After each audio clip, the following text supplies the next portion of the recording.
this morning, everybody. Jill here with North Texas Vegetable Gardening, canning recipes, a little bit of everything.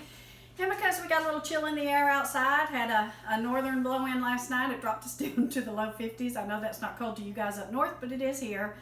And we're expected to get down to the low 40s, I believe, tonight, and then we're back on a warm up, having a very mild winter. But anyway, so today what I'm doing is I'm going to make a vegetable broth in my Instapot, and I'm going to show you how to do it.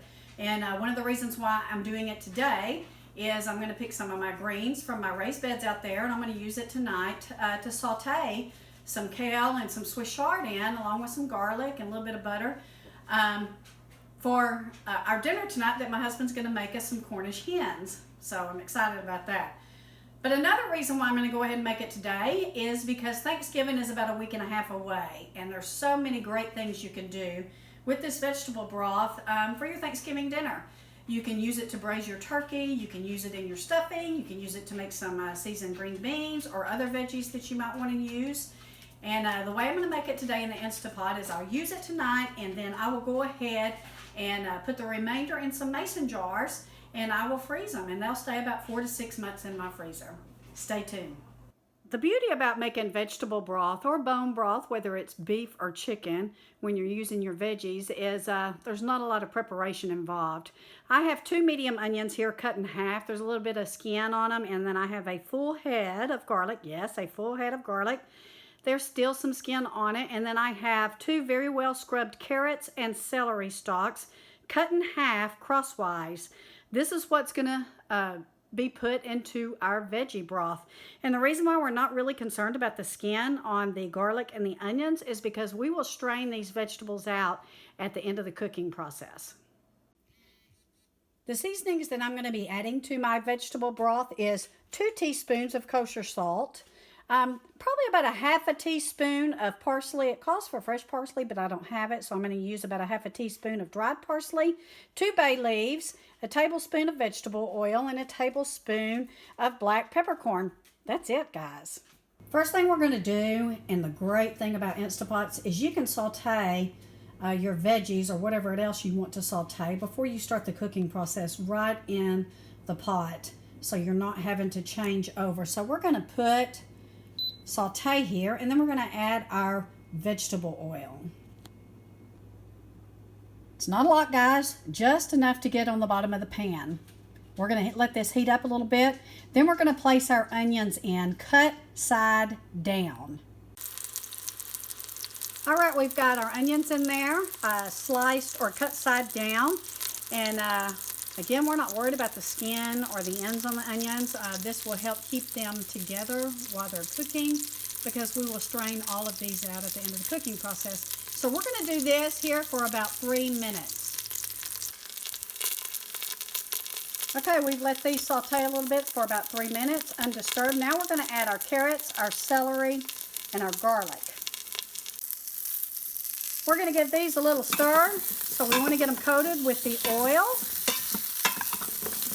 And we're going to saute these probably for about 5 to 6 minutes, constantly turning so they can saute.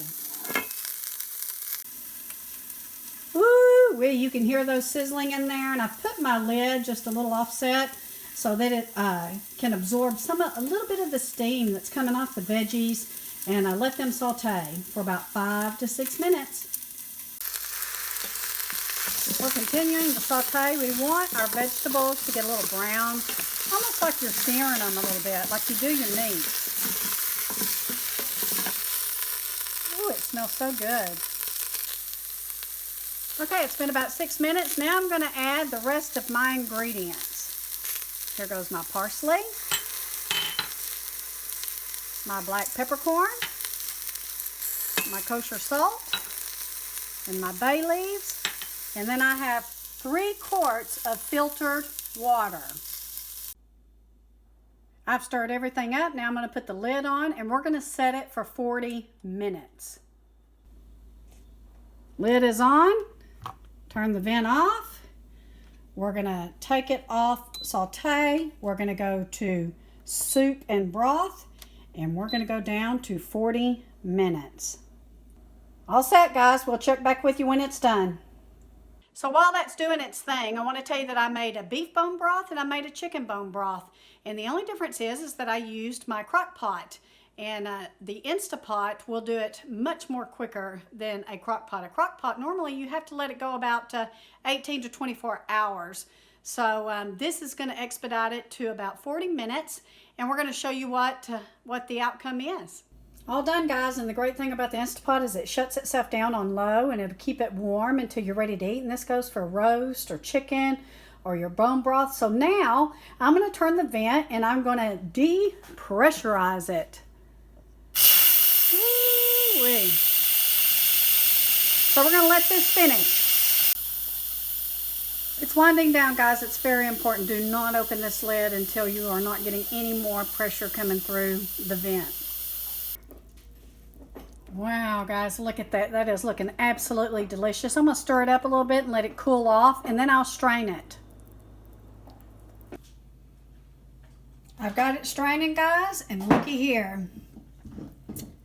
We're going to let all the goodness come out of this, and then we're going to let it cool. I'm going to put some aside for my kale recipe tonight, and also to put in some mason jars. Now, I want to tell you about the mason jars. When you put this in mason jars, you have to let it cool before you put it in the freezer. And then once it's frozen and you take it out, you need to let it thaw in the refrigerator. I've had instances where my jar cracked if I just set it out on the counter to thaw.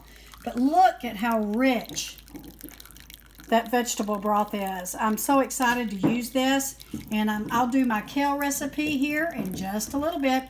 Stay tuned. So that's the wrap for today's video on the vegetable broth. Again, there's a video out there on how to do the beef bone broth and the chicken bone broth. And guess what? I have a big old bone over there that's for beef bone broth that I might just kick up a bone broth, a beef bone broth in the Instapot as well to get prepared again for the holidays. We appreciate each and every one of you. Thank you for watching. We ask that you hit that subscribe button. And if you like this video, we ask that you hit that like button. Take care. God bless. Have a wonderful week. We'll see you soon.